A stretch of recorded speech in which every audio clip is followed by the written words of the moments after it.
Welcome back. We have talked often on this program about the enormous stakes wrapped up in the work of the Michigan Redistricting Commission, and there is trouble popping up all over the place on this effort. We bring in Nolan Finley, the Detroit News, and Stephen Henderson of WDET to talk about it. Stephen, let me just rifle through these really quickly. First, we know the commission is going to miss the deadlines that were a part of the law for having the preliminary maps drawn and starting the public comment period. In fact, now Robert Davis, who never met a lawsuit he didn't like, has filed a suit against the commission for that. We've had issues with the attendance of the commission members, especially its chairperson.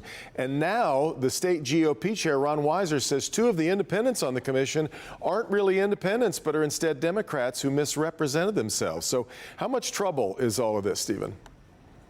Well, I mean, it erodes confidence in the outcome. And that's the biggest problem, is that, we need people to believe that this is a fairer and better way to do this. And, anyone who thought this was going to go off without glitches has never watched government work, let alone government try something it's never tried before. But they certainly need to get on top of all of these issues and make sure that the process is fair, that it's transparent, and that people can believe that the maps that they draw are not just representative of the population, but are free from the political influences that have driven all the maps to date.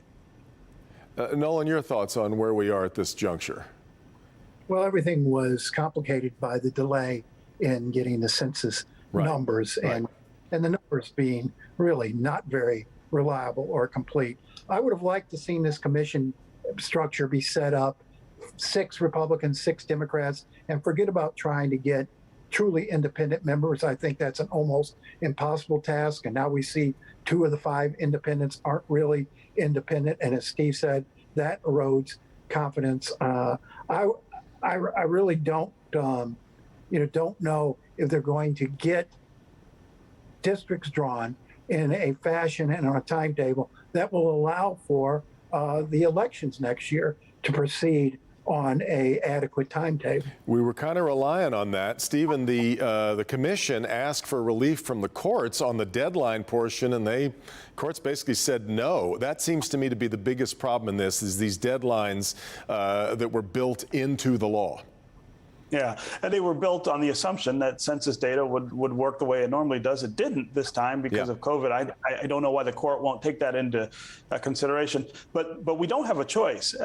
These are the maps. They need to draw the maps that we're going to use next year. There isn't another way to get that done. And so the courts are going to have to figure out how to let this process go in a way that produces that, and I don't see how you do it without changing those deadlines. Is Nolan right, though, that we shouldn't have tried to get independence on the commission? I mean, wasn't that a noble effort? I think it is a noble effort. I mean, I think it's a hard thing to identify. It's an elusive quality, especially in the bitter partisan times we have. But you do want people who vote, sometimes Democrat, sometimes Republican, consider themselves independent. I think that's a large part of the population, and you would be excluding those people, I think, if you didn't have them. But it's an ideal, not a reality. If you'd have had equal numbers who were forced to come to a compromise, and now you can't be sure that there wasn't a thumb on the scale, that they slipped some partisans in as independents, and that's always going to be the case. It goes back it's not realistic. Confidence, like you both said. I want to quickly let you both weigh in on President Biden this past week, kind of clearly running out of patience.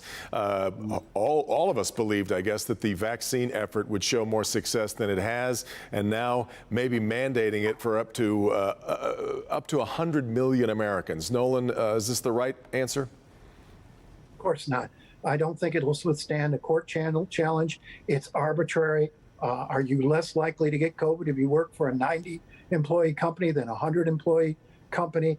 It's unenforceable. You're putting a huge burden on employers. This should have been left to the employers to decide if vaccine mandates are appropriate, and many have decided that. I think it's an affront to federalism. I doubt this will last long once it gets in the court system. Stephen, your thoughts?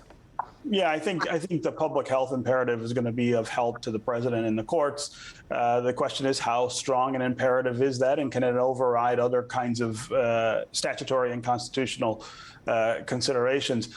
The reason, though, that we're seeing government step up this way is because the private sector hasn't, and we got to start talking about when the private sector is going to do what it needs to do, which is to follow the science, put public health first, require vaccines not just for their employees, but also for their customers, the airlines, the restaurants, the bars.